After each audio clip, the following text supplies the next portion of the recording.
ఓటమి విజయానికి నాంది అని ఓటు వేసిన వారికి వేయని వారికి కులాలకు అతీతంగా ప్రతి ఒక్కరికి అండగా ఉంటామని మంత్రాలయం టీడీపీ ఎమ్మెల్యే అభ్యర్థి రాఘవేంద్రారెడ్డి అన్నారు. కర్నూలు జిల్లా కోసిగిలో టీడీపీ పార్లమెంటు ఉపాధ్యక్షుడు ముత్తిరెడ్డి రామిరెడ్డి ఆధ్వర్యంలో ఆయన కార్యకర్తల సమావేశం నిర్వహించారు. తాను నియోజకవర్గంలో గెలవలేకపోయినా తన పార్టీ అధినేత చంద్రబాబు నాయుడు ఆశీస్సులతో నియోజకవర్గాన్ని అభివృద్ధి చేసి చూపిస్తామని చెప్పారు. ఈ కార్యక్రమంలో కోసగి మండలంలోని అన్ని గ్రామాల నాయకులు, కార్యకర్తలు అధిక సంఖ్యలో పాల్గొన్నారు.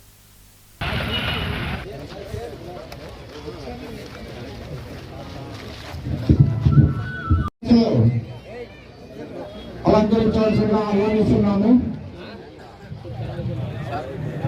మీ యొక్క సీటును రామిరెడ్డి గారు దయాల్సిన వదిలేసి ఎంత ముందుకు రావాలి. మాజీ ఎస్సీసీ అధ్యక్షుడైనటువంటి సుబ్బయ్య గారు కూడా దయాల్సిన అలంకరించాల్సిన ఆహ్వానిస్తున్నాము. మరియు ఈరోజు ఈ వేదిక ఉద్దేశం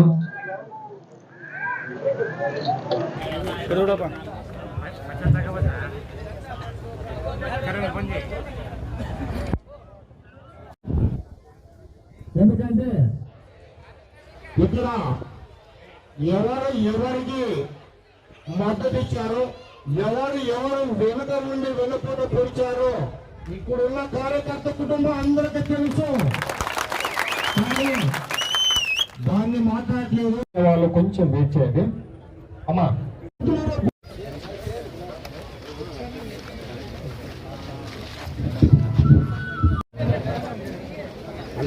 ఈరోజు మన మంత్రాలయం నియోజకవర్గం శాసనసభ ఓటమితోనే మనం గెలుపు మొదలవుతుంది. మనం ఓడిపోయేవన్నీ మీరు బాధపడకండి. తప్పకుండా మీ అందరికీ అండగా ఉంటా. ఇంకా 10 సార్లు అయినా పోటీ చేసి మిమ్మల్ని కాపాడుకునే బాధ్యత కూడా మాకు తీసుకుంటున్నాం. మనం అధికారంలోకి వచ్చాం కాబట్టి మనము అభివృద్ధి చేసి మనమేంటో అనేది చూపిద్దాం. 15 ఏళ్ళు లేని అభివృద్ధిని మనం ఇన్ఛార్జిగా ఉండి 5 ఏళ్ళ చేసి చూపిస్తేనే నెక్స్ట్ టికెట్ అడుగుతాం. టికెట్ కూడా అడగమని కూడా ఈ సభాముఖంగా తెలియజేసుకుంటున్నా. కొంతమంది నాయకులు దుష్ప్రచారాలు, బోయోళ్ళకి అధికారం వస్తే ఎక్కడ దౌర్జన్యం జరుగుతుంది, ఎక్కడ మళ్ళా ఏమో చేస్తారని కానీ కొన్ని ప్రలోభాలు చేశారు. కానీ బోయవాడు నమ్మితే ప్రాణం ఇస్తాడు తప్ప ఎవరికి ఏ అన్యాయం చేయలేదు. మా బోయ వాళ్ళు ఎందుకు మా పైన దుష్ప్రచారాలు చేసి ఎక్కడో ఎస్సీలు కానీ మైనార్టీలు కానీ కొంతమందికి బోయవాళ్ళు అధికారంలోకి వస్తే మిమ్మల్ని అణిచివేస్తారని చెప్పారు. అయ్యా, బోయవాళ్ళు ఎప్పుడూ అణిచివేయరు, సహాయం చేస్తారు. తప్పకుండా మీరు మాకు ఓటు వేసినా పర్వాలేదు, కానీ మేము మీకు సహాయం చేస్తారని కూడా నేను సభాముఖంగా తెలియజేసుకుంటున్నా. మనం ఈ 15 సంవత్సరాలు ఎంత వెనుకబడి ఉన్నాం. మన అనాగరికత వల్లనే ఈ రోజు మనము ఓడిపోతున్నాం. మనం ఎక్కడ ఓడిపోతున్నాం? బాలారెడ్డి 4 మండలాల్లో ఏ ఒక్క బీసీ నాయకుడికైనా పట్టం కట్టారని మీ సభాముఖంగా అడుగుతున్నా. ఏ మున్నిరెడ్డి ఎవరు డ్రైవర్, ఆయన బాలారెడ్డికి ఆయన ఈ మండలాన్ని శాసిస్తున్నాడు.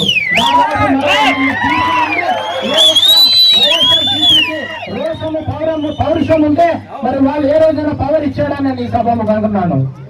ఇంతమంది బోయలు బీసీలు పెట్టుకుని మనం ఈ రోజు 12,000తో ఓట్లు వేయమంటే మన సిగ్గు చేతిగా ఉంది. చంద్రబాబు నాయుడికి రేపు పొద్దున మనం ఏ మకం చూపెట్టాలని కూడా మాకు బాధగా ఉంది. 4 రోజులు కంటి మీద నిద్ర లేదు. ఎక్కడ మనం పోగొట్టుకున్నాం, ఏ సమస్య వల్ల మనం ఓడిపోయామని నేను ఈ రోజుకి 3 రోజులు అవుతుంది. మా ఇంటికి వారాలు కడుతున్నారు జనాలు, కానీ అభిమానం ఎక్కడ పోయింది అనేది నాకు అర్థం కావడం లేదు. మనము పొరపాట్లు, ఓవర్ కాన్ఫిడెన్స్ వల్ల కొన్ని పొరపాట్లు జరిగాయి. దాన్ని మనము ఇప్పుడు ఈ 5 సంవత్సరాల్లో మనం ఏంటో బీసీలు అధికారంలో ఉన్నా కూడా వాళ్ళ ప్రజలకి ఎలా సేవ చేస్తారు. మీరు దయచేసి మీ వాల్మీకులు కానీ ఇక్కడ బీసీలు కానీ నేను 2 చేతులతో ఒకటే మొక్కుతున్నా, ఎవరైనా మీరు గ్రూప్ రాజకీయాలు చేయకండి. అందరు కలిసికట్టుగా పోరాడితే తప్ప రేపు మనం అధికారంలోకి నెక్స్ట్ టికెట్ కూడా మనం పోవడానికి ముందుగా ఒక పునాది వేసుకోవాలి మనం. ఎందుకంటే ఎస్సీలు, ఎస్టీలు, మైనార్టీలకి మనం అందరం ప్రిఫరెన్స్ ఇవ్వాలి. మనకు ఓట్లు అయినా ఎక్కడైతే పోగొట్టుకున్నామో అక్కడే మనం గెలిచి చూపించాలని సభాముఖంగా తెలియజేస్తున్నాం. 15 సంవత్సరాలు చాలా మంది నరకాన్ని అనుభవించినారు. అలాంటి టైంలో కూడా మనలో క్షణం మార్పు లేదంటే చాలా విచిత్రం అనిపిస్తుంది నాకైతే. మనం ఏ గ్రామానికి పోయినా సమస్యలతోనే ముందుకు వచ్చారు. ప్రతి ఒక్కరికి మనం హామీ ఇచ్చాం. అయినప్పటికీ కూడా కౌతాళ మండలంలో ప్రతి ఇంటికి తిరిగా. మొట్టమొదటి ఆ గ్రామం కాబట్టి టైం ఉంది. నేను ఇంటికి తిరిగిన ఇంటింటికి తిరిగినప్పుడు ప్రతి వీధిలో సమస్య ఉండేది. అలాంటి గ్రామాలు కూడా ఈరోజు ప్రజలు మారలేదంటే అది ఏంటనేది కూడా ఇప్పటి వరకు మాకు అర్థం కాకుండా. ఖచ్చితంగా మనం కూడా మా నాయకుల నుండి ఏమైనా తప్పులు జరిగితే లేదా ఆ గ్రామంలో ఎందువల్ల మనకు మెజారిటీ రాలేకపోయింది అనేది కూడా ప్రతి ఒక్కరూ కూర్చొని సమీక్ష చేసుకొని మనకు ఇన్ఫర్మేషన్ ఇవ్వాల్సిన బాధ్యత కూడా మీపై ఉంది.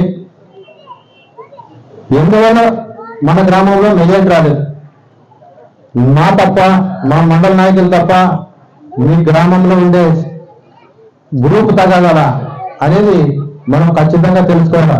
ఎందుకంటే రాబోయేది మనం మళ్ళా 1.5 సంవత్సరంలో సర్పంచ్లు ఎంపీటీసీ ఎలక్షన్లు వస్తున్నాయి. ఆ రోజుకంతా గ్రూప్ తగాదాలు లేకుండా చేసుకుంటేనే మళ్ళా మనం సర్పంచ్లు కానీ ఎంపీటీసీలు కానీ మనం తెలుగుదేశం పార్టీ విజయం సాధించుకోవాల్సిన బాధ్యత మాట్లాడింది. కాబట్టి ప్రతి ఒక్కరు కూడా మొహమాటం లేకుండా అది నాకే ఇన్ఫర్మేషన్ ఇవ్వాల్సిందిగా కోరుతున్నా. ప్రతి ఒక్కరూ సమీక్షించుకోవాలా. మా కుటుంబానికి ఒక కుటుంబానికి 80,000 కుటుంబాలు తోడైనాయంటే మా రాజేంద్ర స్వామి ఆశీస్సులు, మా నాన్న ఆశీస్సులు ఉండబట్టే ఈరోజు ఇన్ని కుటుంబాలు, చంద్రబాబు నాయుడు గారి ఆశీస్సుల వల్లే ఇన్ని కుటుంబాలతో మనం పరిచయం ఏర్పరచుకున్నాం. ఈ పరిచయాన్ని ఎక్కడ తగ్గించకుండా ఖచ్చితంగా మీతో కొనసాగుతా